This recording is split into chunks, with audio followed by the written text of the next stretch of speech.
Okay, YouTube, the other day I did a video and I was showing you guys the viability of flaps on this J-3 Cub, and basically we're going to look into that a little bit more tonight.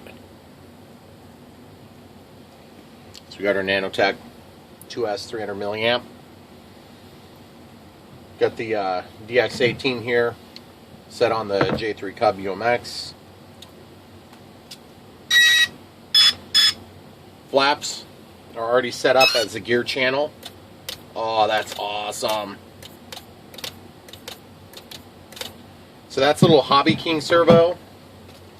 This is different. The one that I used on the P51 was this part, and you can see that it's here, I'll grab one that's pointed the right direction. This is what it looks like, and you'd say, boy, that looks pretty similar to what you got there, Brian. Well, the thing is, the one I got right here is this one. This one's they called it a digital micro servo, and this is the one I used on the P51. This is the one I'm thinking about using on this one. That or a Spectrum one. The reason they're different is if you look at the connectors, this one has the Hobbyking more generic style, and this one has the E-flite style for their nano light receivers and their ultra micro receivers. So real quick, I'm just looking at that. I'm just going to get a feel for how much torque we've got here. Boy, that doesn't move at all. That's awesome. Feels really strong. That's great.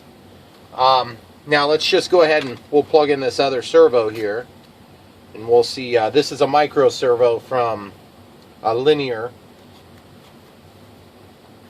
long throw micro servo from Horizon.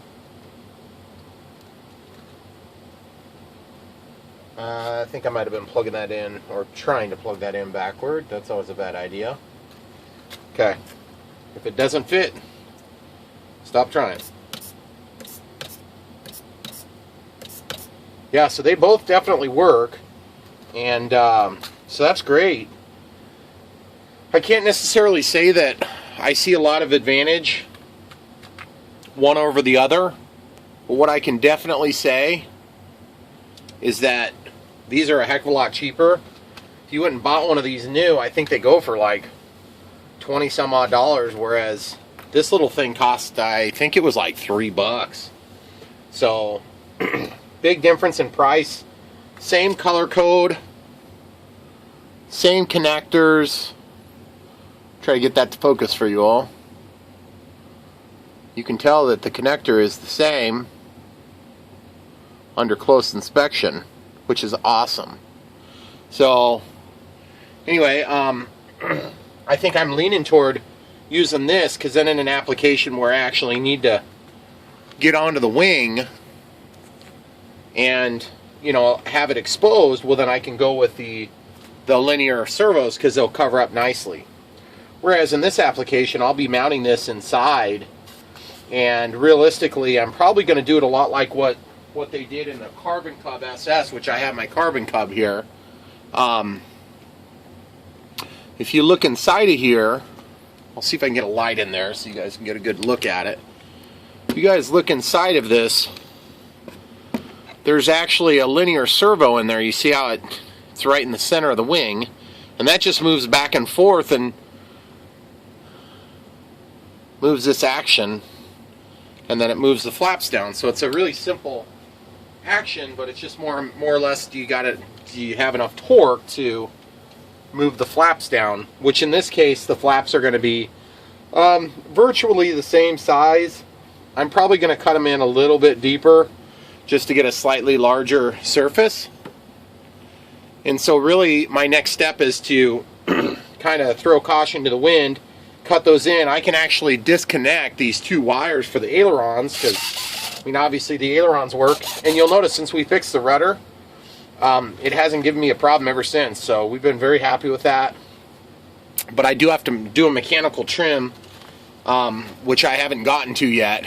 You see it's kind of favoring over to that one side, which is probably about how much I adjusted it mechanically the first time. So Anyway, I'm going to pause it. I'll get that next step going and we'll talk about it some more.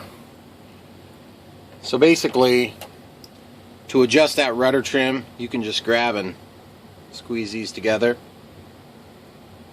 until that thing neutrally is located. And looks like we need just a little bit more yet. To be honest with you, I'd like to probably move that in at least one control horn notch to get a little bit more rudder authority, which I'm going to do that as well.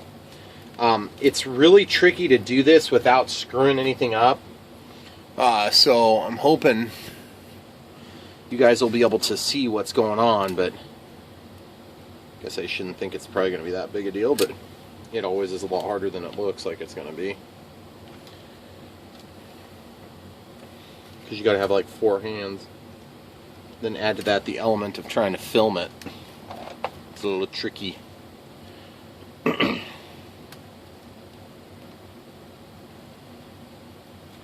we're just going to grab that there, give it a little half twist, walk it down, and then twist the other direction as well. And there's some guys that just do that without tools, and I honestly can't figure out how they do it without tools, because I always need to use tools personally. Then basically I'm just going to go into probably the next hole. I've gotten burned every time I try to make an adjustment that's pretty massive on these AS3X equipped planes. The AS3X starts jittering. So I'm just going to go for one extra notch. Just looking for a little extra controllability is all. Try to square it up a little bit. Yeah, and that's nice and square now. So I'm hoping, trying to give you guys a good square view of it. The other thing you'll notice is that on that hook, sometimes you have to actually straighten this down too, but it's not a big issue for now, so I'll just leave it. And we'll go from there. We'll go ahead and pick up the flap stuff here now. Okay guys, time for the weight battle. This time I'm going to weigh it before we do it. That's pretty smart, huh? Okay, so this is the Horizon choice, which is fine. It's a great choice. Looks like we're, hold on, let me get this thing zeroed now that I decided to move it. This one here seems to come in at about, oh, between 2 grams, probably 2 and 3. And then this one here seems to come in, it's favoring closer to 3. So, yeah, between 2 and 3. And then again, between 2 and 3. So they're basically a 2.5 gram servo. So it's apples to apples in terms of that aspect. Now in terms of quality, I would have to assume that the Horizon one's higher quality, but I've been burned on that before more than once. So can you say Viking? Alright guys, one more consideration is cable length. Looking like this was probably off of an aileron somewhere, because if you sit here and look at how much longer, this cable's probably half again as long. So thinking about where this is going to sit inside the plane, this is going to probably be about where it needs to be, somewhere in that general proximity. And I can pick which way. All I got to do is rotate the servo, since it's just one servo. Now it's not inconceivable that you could actually open up the servo and rotate the action. And I've actually, I can't remember if I did videos on that, but it's super easy to do. You basically just swap the leads on the motor, and then you swap 2 of the 3 leads on the trim pot that's inside of the system. So anyway, I'm going to go ahead and get my stuff cut out. Okay guys, so what I want to try to do is I want to try to have a nice straight line from which to cut. But I also don't want to overdo it for size. And obviously these big heavy tools are really easy to damage everything with. So I'm sort of torn here on what's the best tool to use. I think I'm just going to use this micrometer. The batteries died long ago, and of course they're the super expensive batteries that are awkwardly sized, and they last for about 3 uses between when you've decided you want to do something to the next time. So 35 millimeters seems like That might be too much. Looks like we got about 30 millimeters on the depth of the ailerons. So if we go 35, if we go 33, that'd be 10% larger than the aileron. But bearing in mind that it's, you know, it's going to be taking up some strength in that wing, but we do have the struts that are going to come out and reach out and help the support, and also help to prevent me from opening up the plane. So what I want to do is I'm sort of leaning toward 35, but that's going to be ridiculously huge.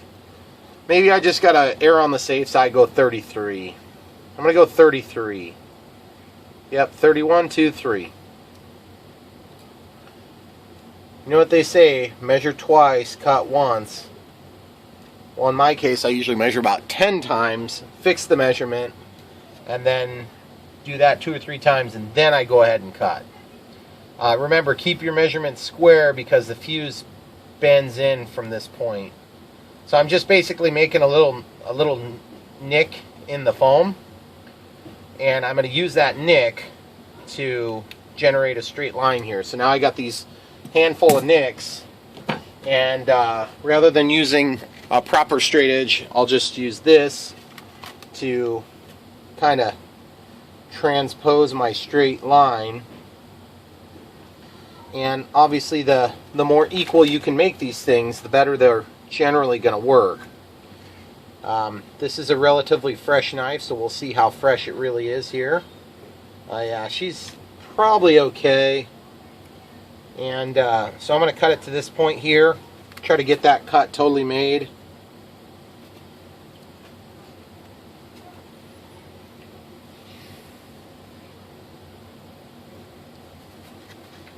It's always kind of nerve-wracking when you got to cut into a perfectly good plane, especially a perfectly good plane that you had to fix a bunch already before it could be perfectly good. The other thing is, of course, you're going to have to figure out where it's going to, of course, separate here. And so my take on it is to separate it as far in, or to even have that flap relax in closest to the fuse as possible. If I do that, as the flap drops, it's going to drop. If you imagine the side of the plane, it's going to drop like, it's going to have this opening, except it's going to flap like this. And it's going to look kind of funny. So I'm not sure. I think I'm probably just going to try to cut it fairly square from here back to the mark. And I'm just going to go in like that. And so now I'm going to go ahead and cut that. And remember, this is integral to get this cut first before you start trying to throw a bunch of servos and stuff in there, because you don't know where exactly the action's going to line up. Now, of course, every once in a while you get a plane that has optional flaps and you think, boy, that's really handy, and I agree totally. Kind of wish this plane had flaps to begin with, but the J-3 Cub didn't have flaps. The Super Cub had flaps, and of course the Carbon Cub had flaps, but this is not either of those two planes. Now I just stuck that blade through the back, and it looks like we came through clean, but I was really nervous. It felt like it didn't pop through all the way, and it had forced out a chunk of material there. Okay, so yeah, and there's what I was kind of talking about. That's why sometimes I'll go with a different cutting mechanism, like a heated knife. I'm actually going to keep that piece, and I'm going to probably glue that back in. Now this one here looks like it came mostly from the middle. So anyway, but you can see that now it's cut here and it's cut here, and now I just got to make my straight cut across. Now remember, we want it to hinge from the bottom, so the ideal way to cut this would actually be to cutting it from the top, and then potentially even leaving enough material so that we can just hinge right upon the foam itself. And of course, I'm not going to make you guys watch through both of these. I'll just stop it when we get to the other side so you can watch me cut the first one, and then you can fill in the gaps. But just to verify my distances are equal, I'm going to come in here and just leave it set at 33 for the micrometer setting. And it looks like I am good there. And I'm good there, actually. So if I want to have it 33, then I'll just go ahead and transpose for my 2 cuts here. And on this one, I might actually go ahead and just hold it and brace it, and then just run up along this edge, making sure to keep my thumb out of the cutting area. And guys, I know this, I'm cutting a straight line in foam. It's really not that terribly difficult, but I have no idea what type of skills you guys have into this hobby yet. If you're brand new at it, if you've been doing it for 50 years and you know everything that I'm doing wrong, I'm sure you're out there watching, thinking of my next killing machine flight. Look at that. Beautiful. Okay, so now I just need to go a little bit deeper with each progressive cut here. And now the step that scares me to death, and that is going to be to get the hot blade out. And that's just consists of the next sharpest blade that I'm going to heat up a little teeny bit with a torch. Just like this. I'm just going to heat it up, make sure I don't point it at any planes or tools. And I'm going to get it a little bit warm. Just let that thing cook for a second. And then I'm actually going to take a piece of sacrificial foam. And I'm going to take this foam like this.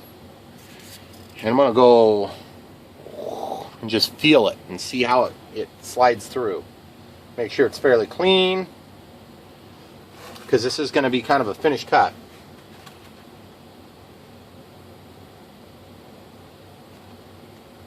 And guys, I hope you can see this good, but there's a couple of times in my videos where I got to just kind of concentrate on the cut, and this is it.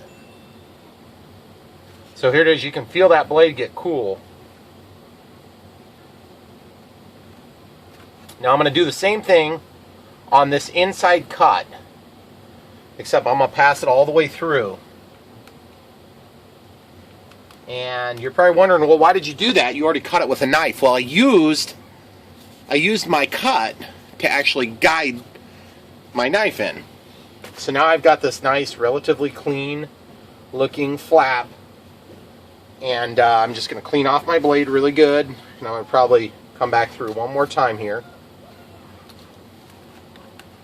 I'm just going to do it right here. And what that's going to do is that's also going to give us some clearance. Some much needed clearance on the ends, so that we can move it forward and backward, or the action would actually just come down. So I'm going to pause it here for a second. We can evaluate the results. I'm going to shut this flame off. Okay guys, so I got just a little bit more depth in there, and now I'm ready to basically try to fold it. And this is kind of the moment of truth, so to speak.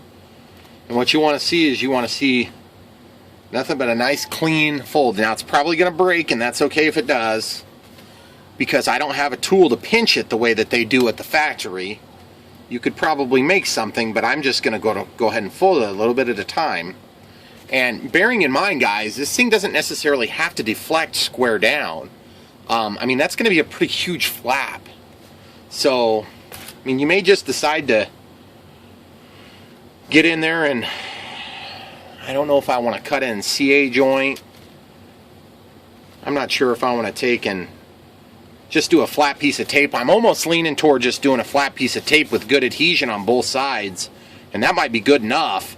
And then I can just paint this inside here, because to be perfectly honest, I like the way that looks. That looks really sharp. So I've done worse jobs, that's for sure. But anyway, now I'm going to duplicate that on the other side, and I'll come back to you so you can see them both working. Okay guys, we got the other side that is about ready to break free. We're just going to work it back and forth just a little bit. Try to encourage it to split where we want. And there it goes. So there you have it. There's your flaps. You can see actually got a little bit better job on this side. That's one of the unfortunate side effects of doing flaps like this is, you know, of course you're always your own worst critic.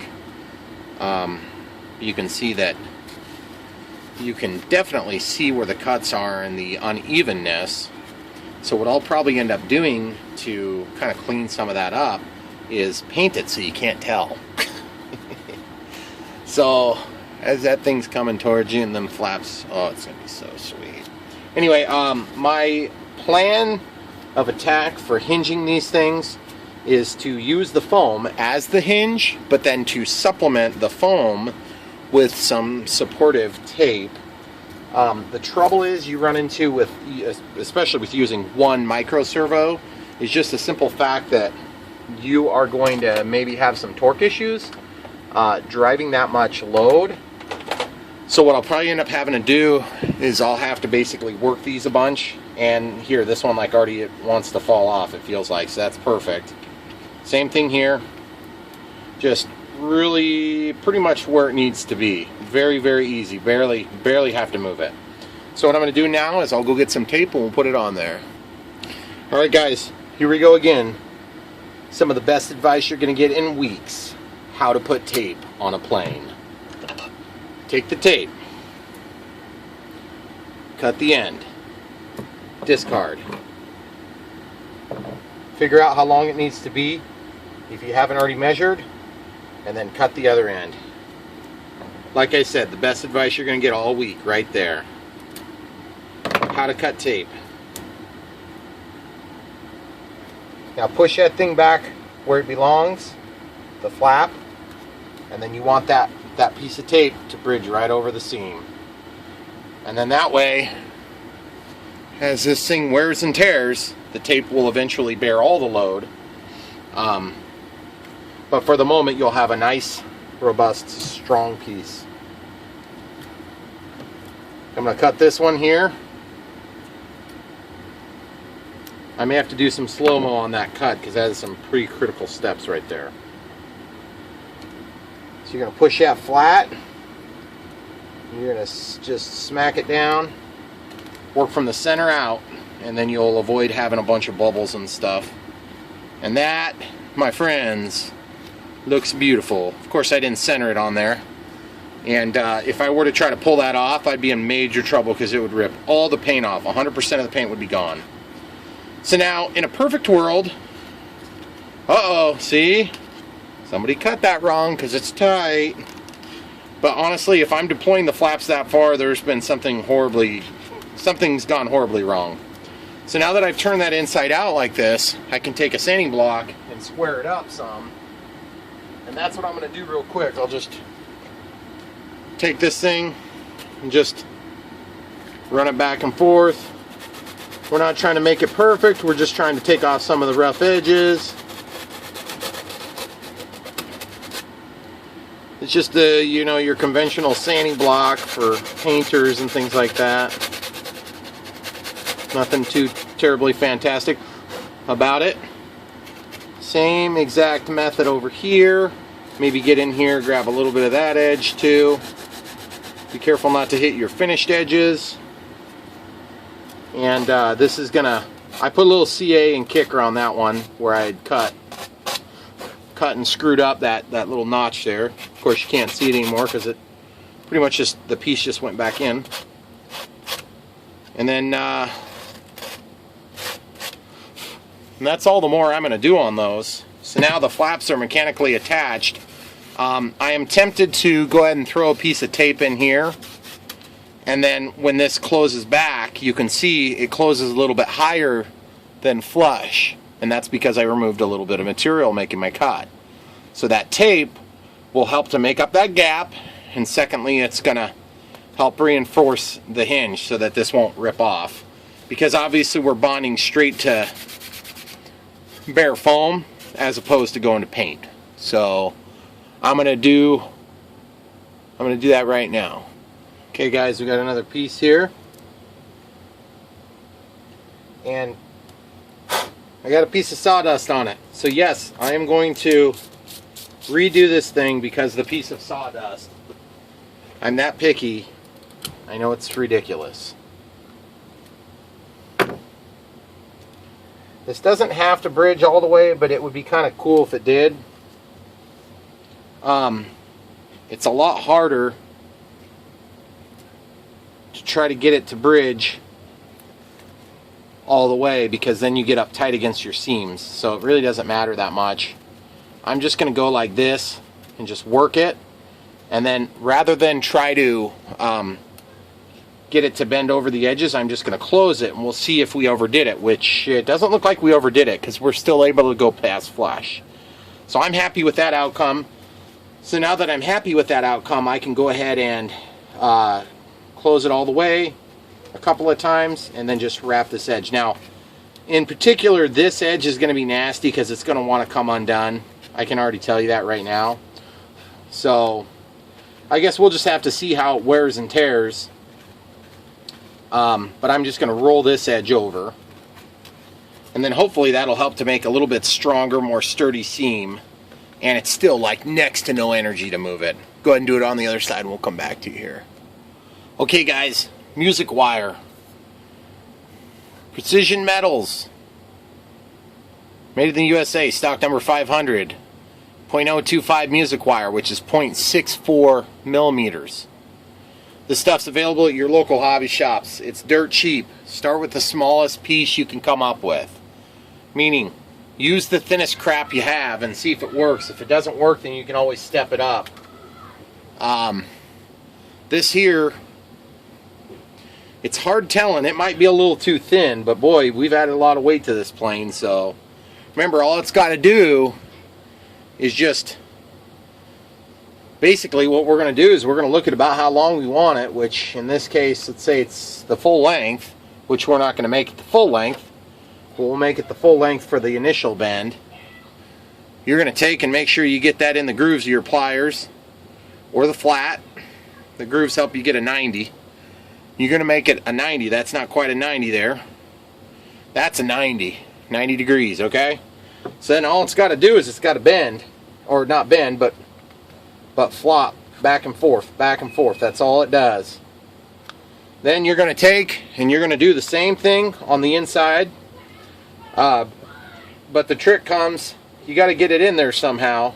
So ideally, you can poke a hole and you can poke it in and out and kind of wiggle it through. Hence the thinnest you can get. But now we're not going to bend it right here, obviously. We got to actually bend it inside so the servo can manipulate something. Because it's not going to be able to spin this. So we have to take it and give it another bend. But I'm just sort of toying with the idea of maybe poking one hole, getting that all the way flat on this wing surface, and then getting that inside. Which, I want to show you something about that. This thing here, obviously the wing is a separate piece. And so, you might even have a gap there. Which, there is a gap, but that doesn't take you inside the fuse. So you may have to remove some material to get to spot where you can actually see the wing. So, I think I might go ahead and try to do that right now. And the way I'm going to do it is I'll probably go ahead and do it with a knife. Because I get a little bit more pressure. I can feel the pressure. So, what I want to do is I want to cut out right here. It doesn't have to be circled, but remember, the more material you remove, the less spaces you've got to mount your servo, so you don't want to remove any more than you think you might need. Okay? So that's the box I want. And I'm just gonna cut that there. Hold on one sec, guys. Let's see if I can point you up just a little bit. I'm just gonna cut it like this until I feel the bottom, which is going to be the wing in our case. And I just want to take out just a little bit of material, just enough to get that swivel in there and allow free range of motion. See, and it's just doing like it does. That foam will try to separate all day. So I'm going to go ahead and I'm just going to jump in with both feet here. I'm going to show you one other technique for getting that stuff out. It's pretty tricky to do it successfully, but I'm going to heat up my 20,000 shims that you've seen me use before. Just like this. I'm just going to heat it. I'm just going to use that and just get in there, give it a little heat, give it a little heat, a little heat, a little heat. I'm just going to make that pattern, guys. And I'm going to just give it a little linger time, and sometimes it'll just pop right out. It'll like kind of glue itself there. But in this case, I got to go back to it, get a little more heat, wipe the tip off, get a little more heat. Come back to you here so you can see what's going on. and then I'm just going to work this. You're probably still asking yourself, why are you doing that? Well, because you got to get flat with the wing or it won't work right. You got to be flush with the wing surface if you want to use this style. You don't have to do this style, by the way. There's more than one style. You could put two. You could put a servo here and a servo there for all I care. But the thing is, I think this is the more effective way to do it because it's going to basically get you... Gosh, did I come off camera there, guys? Sorry if I did. This is going to get you the best outcome for the lowest price, for one thing. But I'm not just talking about the price of the servo. I'm talking about the price of the weight. So you can see the yellow. And that's not from the outside of the wing. That's the inside of the wing. And I just need to keep working that for a little bit longer. I need a little bit more heat. I got to be a little bit more aggressive with this last little set. But you don't want to be so dang aggressive that you take it right all the way through to the top. And that's what I'm getting real close to doing because I'm going into the wing now. Okay, so I'm just going to work it. And there it is. There it is. I'm all the way through to where I'm at where the wing mates with the top of the fuse. Okay, so that's where we wanted to be in the first place. I just got this extra residual crap from the paint surface on the bottom of the wing where it's adhered, and there's probably some glue in there too. I'm gonna shut my heat off, and then what you can do is you can just pick that crap out.